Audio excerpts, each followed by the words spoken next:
할렐루야, 반갑습니다. 오늘 아침에 우리 같이 묵상하실 말씀은 시편 제 142편 1절에서 5절에 있는 말씀입니다. 제가 봉독해 드리겠습니다. 내가 소리내어 여호와께 부르짖으며 소리내어 여호와께 간구하는도다. 내가 내 원통함을 그의 앞에 토로하며 내 우환을 그의 앞에 진술하는도다. 내 영이 내 속에서 상할 때에도 주께서 내 길을 아셨나이다. 내가 가는 길에 그들이 나를 잡으려고 올무를 숨겼나이다. 오른쪽을 살펴보소서. 나를 아는 이도 없고 나의 피난처도 없고 내 영혼을 돌보는 이도 없나이다. 여호와여, 내가 주께 부르짖어 말하기를 주는 나의 피난처시요 살아있는 사람들의 땅에서 나의 분깃이라 하였나이다. 아멘. 오늘 3절 말씀에 보면 내 영이 내 속에서 상할 때에도 주께서 내 길을 아셨나이다. 내가 가는 길에 그들이 나를 잡으려고 올무를 숨겼나이다. 다윗은 자신의 인생의 한 부분을 이야기하면서 내가 가는 길이라 이렇게 표현했습니다. 오늘도 우리는 하나님께서 열어주신 이 하루의 삶의 길을 걷게 됩니다. 어떤 길이 우리를 기다리는지, 또 우리는 이 길을 어떻게 걸어야 하는지 이 아침에 말씀을 통하여서 분명하게 길을 바라보고 분명하게 그 길을 걸을 수 있는 힘을 얻을 수 있기를 바랍니다. 그래서 저는 오늘 이 아침의 말씀의 제목을 내가 가는 길이라 이렇게 정해 보았습니다. 저의 제목, 말씀의 제목은 내가 가는 길이라 정했지만 오늘 142편 전체의 제목에는 이렇게 기록되어져 있습니다. 다윗이 굴에 있을 때에 지은 마스길 곧 기도, 이렇게 기록되어져 있습니다. 다윗이 굴에 있을 때에, 다윗이 굴에 있어야 될 이유는 우리가 아는 대로 그리 많지는 않습니다. 여기서 말하는 굴은 사무엘상 22장에 나오는 엔게디 굴이든지 아니면은 사무엘상 24장에 나오는 아둘람 지역의 어떤 굴이라든지 그 둘 중에 하나 정도로 우리가 생각하면은 될 것 같습니다. 엔게디의 굴이든지 아둘람의 굴이든지 여기에는 공통점이 있습니다. 뭐냐면 어디든지 다윗이 머무르는 이 굴은 도망가는 자의 피난처였는데 바로 사울의 그러한 추격을 피해서 도망치는 그러한 모습이었다라는 것입니다. 왕인 사울이 직접 나서서 이 다윗을 죽이려고 지금 군사들과 함께 몰려오는데 피한 그러한 두려움의 자리라는 것입니다. 암담한 그러한 자리인 것이죠. 극도의 고통을 느끼면서 숨어 지내야 하는 그러한 자리입니다. 그렇기 때문에 그는 오늘 1절 말씀에 보면은 내가 소리내어 여호와께 부르짖으며 소리내어 여호와께 간구하는도다. 이 소리내어 기도하며 소리내어 간구한다라고 하는 이 좀 두렵고 이 암담한 이 현실을, 위급하고 다급한 그러한 현실을 하나님 아버지 앞에 기도하고 있다라고 하는 모습을 보여주고 있습니다. 이것은 마치 그 바디메오가 다윗의 자손 예수여, 다윗의 자손 예수여. 사람들은 말합니다. 조용히 하라고, 조용히 하라고. 그래도 멈출 수가 없습니다. 다윗의 자손 예수여, 나를 불쌍히 여겨 주소서. 바로 그러한 절박한 이런 다급한 심정으로 하나님 앞에 소리내어 부르짖는 이 다윗의 현실, 그 현실을 표현하는 단어들이 오늘 시편 142편에는 가득 차 있습니다. 1절에 그렇게 소리 지르며 부르짖는 다윗의 그러한 모습을 2절 이후에 그 설명하는 단어들을 보면은 2절 말씀에 내 원통함이 있습니다. 내 우환을 또 표현하고 있습니다. 3절 말씀에 보면 그렇기 때문에 내 영혼이 상하고 있습니다.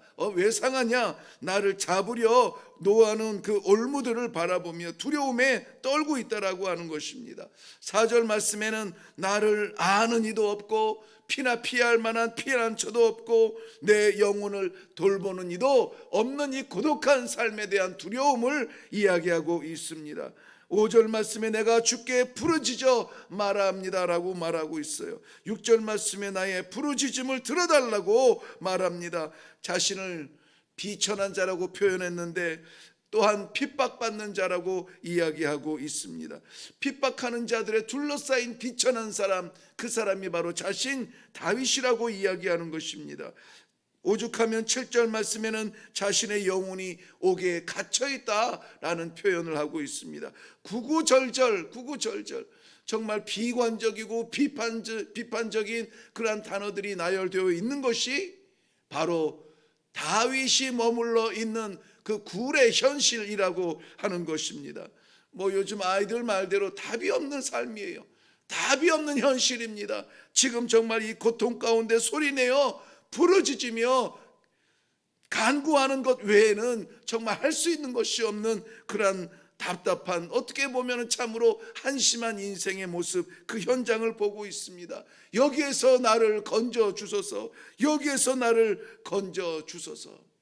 여기라고 하는 말은 물론 그 지금 머물고 있는 그 굴의 현실을 말합니다. 현실은 정말 죽을 것 같습니다.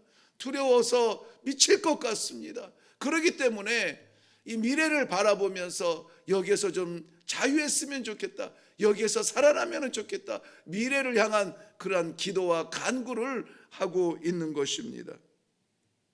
다윗은 이 현실의 동굴이 두려워서 미래의 자유를 기도하고 있는데, 우리는 다윗의 미래를 알고 있습니다. 다윗이 그 동굴 이후의 삶이 어떻게 되는지 알고 있어요. 어떻게 합니까? 성경에 다 기록이 되어져 있지 않습니까? 오늘 다윗은 자신의 삶의 현실에서 답답하고 두렵고 무서워서 오로지 할 수 있는 것은 여호와 앞에 부르짖는 것밖에 없지만, 우리가 아는 다윗의 미래는 거기에서 끝나지 않습니다. 한번 이렇게 생각을 해볼게요. 이 두 장면이 있습니다. 하나의 장면은 지금 오늘 본문 말씀 그대로, 만약에 이 두려워서 나를 좀 구해주세요, 구해주세요, 막 굴 속에서 저 소리치며 기도하고 있는 이 다윗을 우리가 만난다면 뭐라고 말하겠습니까? 그 현실에서, 다윗의 그 동굴의 두려움의 현실에서 우리가 만날 수 있다면 가정하에 뭐라고 말하겠습니까? 걱정하지 마세요. 걱정하지 마세요. 당신 죽지 않습니다. 왜요? 우리는 아니까.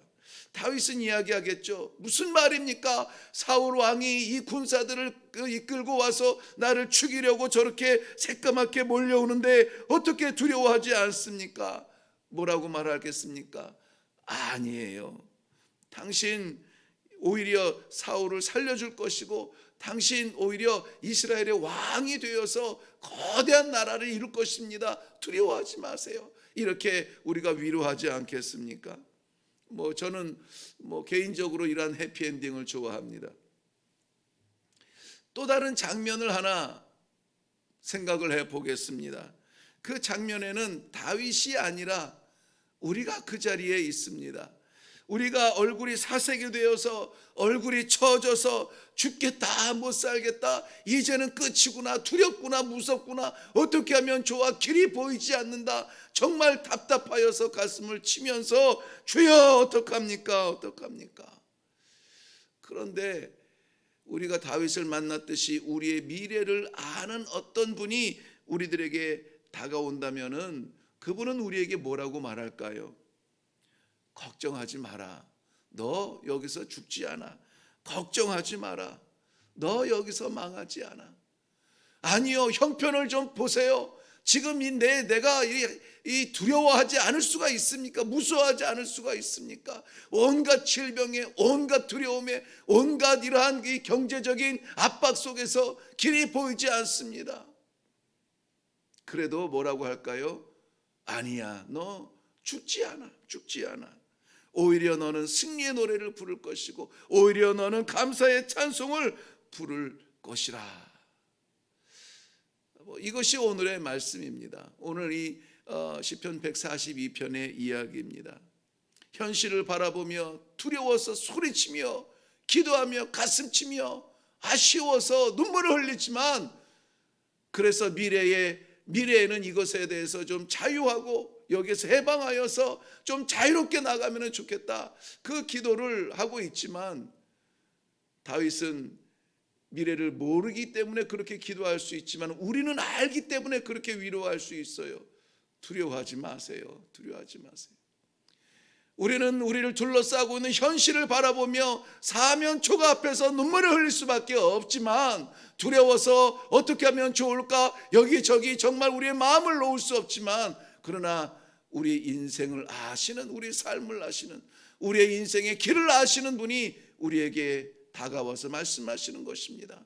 두려워하지 말라는 겁니다. 우리는 보이지 않아서 무서워하고 두려워하며 염려와 걱정의 밤을 보내겠지만, 오늘 본문 3절 말씀 그대로 주께서 내 길을 아셨나이다. 내 길을 아시는 주님께서 나와 함께 그 길을 걸으신다면, 내가 가는 길이 미지의 길이 아니라 주와 함께 걸어가는 광명의 길이 되지 않겠습니까? 좀 좁아 보여도 주님의 손 붙잡고 가면은 우리 담대하게 그 길을 걸을 수 있지 않겠습니까? 어두워서 앞이 보이지 않는 것 같아도 주의 손을 붙잡고 가면은, 내 길을 아시는 주의 손을 붙잡고 간다면은 눈을 감고서라도 가지 않겠습니까? 결론의 말씀입니다. 아니야. 너 여기서 무너지지 않아. 너 여기서 죽지 않아. 너 여기서 망하지 않아.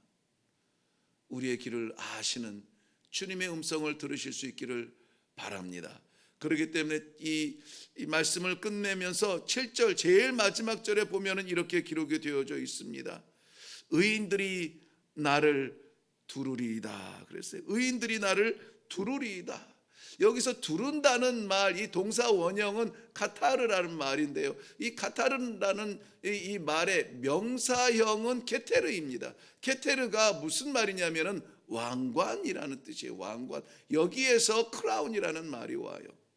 그렇기 때문에 의인들이 나를 두른다는 것은 지금 내 곁에서 이 답답한 내 심정을 알지 못하고 코를 골며 자는 내 부하들, 저들이 어느 날 의인이 되어서 왕관을 들고 내 곁에서 찬송하며 환영하며 내 이름을 부를 그날이 있을 것이라는 하나님의 약속의 말씀으로 오늘 142편은 마무리하고 있습니다.